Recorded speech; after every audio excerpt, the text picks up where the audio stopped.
At 4:11 a.m., 8 Ukrainian FPV drones rose from 2 concealed positions south of Henichesk. They were 5.8 kilometers from a Russian supply convoy moving toward Chongar at just under 30 kilometers per hour. The drones were nearly 5 times faster. They would reach the lead vehicle in roughly 2.5 minutes. The convoy needed almost 4 minutes to clear the raised road. It carried 32 fuel tankers, 22 ammunition trucks, 4 BMPT-72 escort vehicles, and a recovery truck. More than $50 million in vehicles and cargo on a road barely 7 meters wide. Repeated strikes on the main approaches to Chongar had forced Russian logistics onto this little-used agricultural bypass. It was harder to observe from the air, but for nearly 6 kilometers, it offered no firm shoulder, no junction, and nowhere for a loaded tanker to turn. 26 Ukrainian drones were still on the ground. The first 8 ignored the fuel. Every one of them aimed for the first 2 vehicles. 11 seconds after launch, Repellent Patrol detected 2 bursts of control traffic. The ZALA 421-16E overhead turned toward an abandoned farm building nearly 4 kilometers from the real launch teams. By the time the ZALA settled over the suspected position, the 8 drones were just under 3 kilometers from the lead vehicle. Russia had found something worth destroying. It had not yet discovered why Ukraine wanted it found. Repellent Patrol had supplied only a bearing, not a target. The ZALA 421-16E now had to turn that direction into something Russian artillery could strike. Its thermal camera swept across the abandoned farm building and the tree line beside it. A power unit was running hot. An antenna was transmitting. 2 smaller heat sources sat beneath camouflage. Nothing in the image looked improvised. That was exactly the point. To the Russian crew, it looked like a complete FPV control position. 17 kilometers away, an Msta-S battery received the coordinates and prepared 2 Krasnopol M2 guided 152mm shells. Signal, bearing, thermal confirmation, coordinates. Russia did not need to see the pilots. It only needed enough evidence to fire. But at 138 kilometers per hour, the 8 real drones were cutting nearly 400 meters from the distance every 10 seconds. When the Msta-S received its firing data, they were inside 2.9 kilometers. By the time the gun was ready, they were already closer than 2.6. The ZALA began turning back toward the road. Another 5 seconds would have brought the drainage channel into its thermal frame. The Russian crew fired before it got there. 2 Krasnopol M2 rounds struck the farm building and tree line within meters of the marked points. The strike was accurate. The target was not real. No Ukrainian pilots were there. The heat came from batteries and small motors. The radio traffic came from a transmitter built to be destroyed. Russia had won the strike it could see. The 8 drones it had not seen were now only 2.2 kilometers from the lead BMPT-72.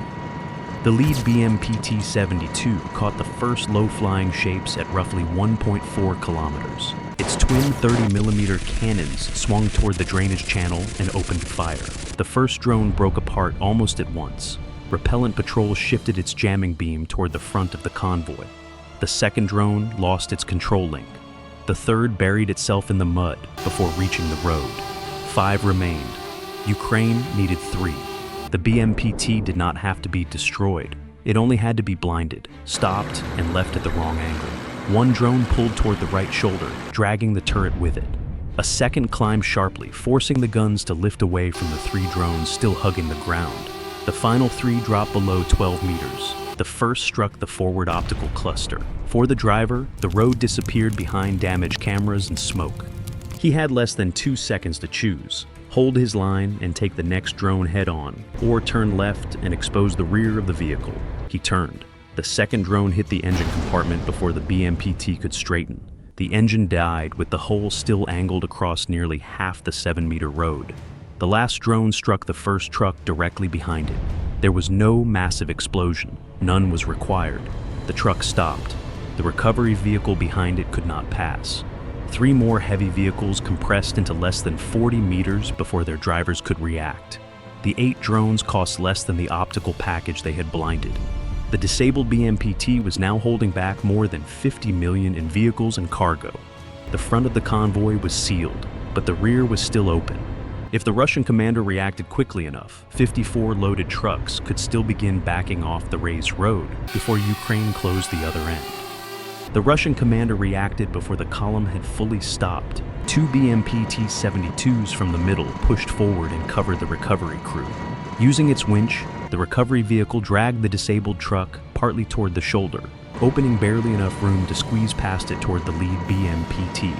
At the rear, the reverse order began moving down the column, but commands traveled faster than 54 loaded trucks could react. The final vehicles were still rolling forward, and the fourth BMP-T-72 had not yet cleared the last turnaround point. A blocked front was damage. An open rear was survival. If the rear section reached firm ground, the tankers and ammunition carriers could spread out, turn, and escape the raised road. Ukraine had not launched the second wave. 10 FPV drones were still waiting south of the convoy, their motors cold and their control links silent. They were waiting for the rear BMP-T to pass the final turnaround point, a strip of solid ground less than 18 meters wide. The last place broad enough for a loaded tanker to leave the road and turn around. Strike too early, and Russia could still reverse onto it. The rear BMP-T would cross first. Once it did, Ukraine would have 76 seconds before the ZALA 421-16E brought the southern launch area into its thermal frame. The BMP-T was 310 meters from the hard ground, then 190. Now slowing under the emergency order, it still covered nearly 60 meters every 10 seconds. At 80 meters, the Ukrainian teams did nothing. The BMP-T crossed the hard ground. The convoy's last usable turnaround was now behind the rear BMP-T. Then 10 drone motors started almost together. The first aircraft rose from the southern tree line and accelerated toward the rear of the convoy. Ukraine had waited until Russia drove its own rear guard past the convoy's last escape route. The first strike had stopped the column. The second would decide whether those 54 loaded trucks still had a road out. 10 FPV drones came in from the south at nearly 142 kilometers per hour. The rear BMP-T-72 detected them at 1.7 kilometers. Its twin 30mm cannons opened first. 3 drones disappeared before the group could drop below the road line. Repellent patrol shifted its jamming beam toward the rear. 2 FPV feeds went black. 2 more drones drifted out of their approach corridor as their operators fought to recover control. 3 remained. The BMP-T crew knew the drones were coming for the rear. It did not yet know that the escort itself was only half the target. The first drone struck the optical cluster. The second hit the left track. The third passed the disabled escort and drove into the engine compartment of the truck directly ahead. The BMP-T did not burn. It did not need to. With its forward optics damaged, its left track broken, and the truck ahead disabled, the BMP-T could no longer move or defend the rear effectively. Together, the 2 disabled vehicles blocked the only route out behind the column. The convoy had now lost both directions. At the front, the recovery crew still needed room to pull the lead BMP-T clear. In the middle, the 2 remaining escorts needed space to turn and cover the trucks. The Russian commander ordered the trucks to close their spacing and leave short maneuvering pockets around the escorts and recovery vehicle. Drivers began closing the gaps.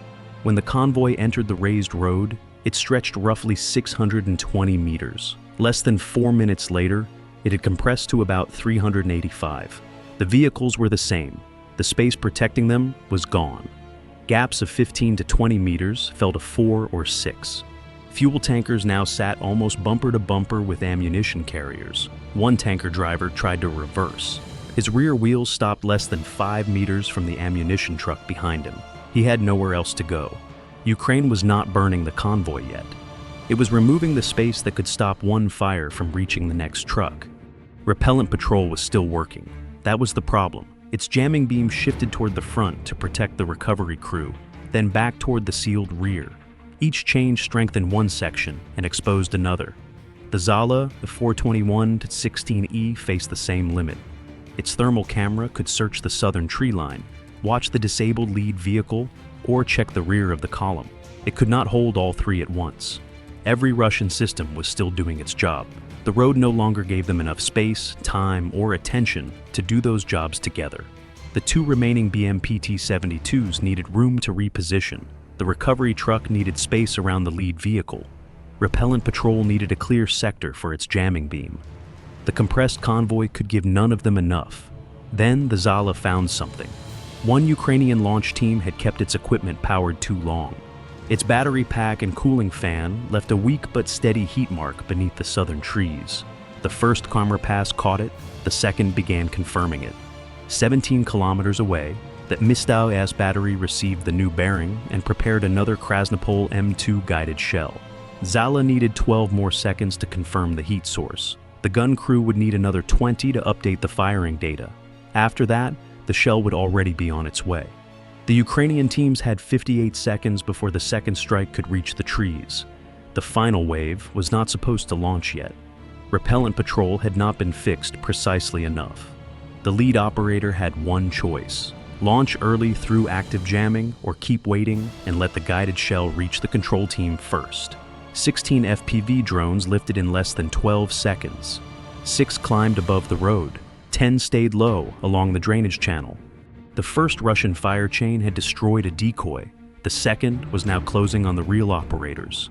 Repellent patrol had less than a minute before those drones turned toward it.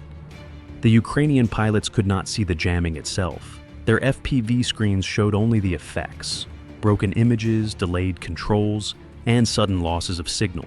But Ukrainian electronic reconnaissance teams had been tracking the source since before the first drone launched. Each time Repellent patrol shifted its beam from the blocked front to the sealed rear, teams at 3 separate positions recorded the direction of the signal. 1 bearing gave them a line. 3 bearings narrowed the source to a 30-meter section near the middle of the convoy. Ukraine still had to identify the vehicle inside it. A reconnaissance drone checked the live image. Between 2 ammunition trucks sat a Kamaz carrying the antenna cluster of Repellent patrol. The convoy had compressed so tightly that the jammer could no longer change position or disappear behind larger vehicles. The system was still protecting the column. Its own transmissions had shown Ukraine where to look. Above the road, 6 FPV drones climbed into view. The 2 remaining BMP-T-72s raised their guns and opened fire. 4 drones were destroyed. Below them, 10 others stayed low along the drainage channel. 2 lost control inside the interference and fell away. The 2 surviving high drones turned toward Repellent patrol. The 8 low-flying drones continued toward the trapped convoy. The 2 high drones had 1 pass, missed the Kamaz, and the 8 strike drones would enter the final approach under full jamming. Circle for another angle, and the Krasnopol M2 could reach the launch team first. The first high drone struck the antenna cluster. The second hit the equipment compartment behind the cab. Repellent patrol remained intact. Its beam did not. The jamming beam began to wander. FPV images steadied. Control delay fell. The second Krasnopol M2 was already in flight. The launch team shut down the overheated power unit, grabbed the controllers, and moved deeper beneath the trees. The shell struck the original heat source seconds later, tearing apart an empty position while all 8 drone links remained active. The 8 strike drones still had their links. Ahead of them, 54 trucks no longer looked like separate targets. They looked like one target with no space left inside it. The 2 remaining BMP-T-72 crews split their fire, but 8 low targets were weaving through the final approach, and the compressed trucks had narrowed every safe firing lane. 3 drones were destroyed before the rest reached the convoy. 1 broke apart above the road. Another fell into the marsh. The third disappeared less than 80 meters from the trucks. 5 remained. On the pilot's screens, 5 points now mattered. 1 tanker driver tried to reverse. His rear wheels stopped 4 meters from an ammunition truck. Another turned toward the edge of the raised road, searching for space that was no longer there. The front wheels left the hard surface by less than 2 meters. The ground gave way beneath them. The truck leaned into the marsh and stopped. After inching through the narrow gap, the recovery vehicle finally reached the lead BMPT. Its crew was fastening the cable when the final 5 drones arrived. The first struck a fuel tanker near the center, spilling burning fuel beneath the surrounding vehicles. The second hit another tanker closer to the blocked front, creating a second fire the convoy could no longer isolate. The third drove into an ammunition truck trapped between 2 fuel carriers. The fourth struck the recovery vehicle, ending the only attempt to reopen the front. The last drone hit a fuel tanker near the sealed rear, placing the ammunition block between 2 growing fires. The 5 drones did not have to destroy the convoy. They only had to ignite it in places the convoy could no longer isolate. Burning fuel ran beneath the wheels toward the ammunition carrier trapped between the tankers. Seconds later, secondary detonations began inside its cargo. Fragments crossed gaps now only 4 or 5 meters wide, opening more fuel tanks and creating new points of ignition. The explosions came last. The convoy had already lost the road, the distance between its trucks, and every safe move left to make.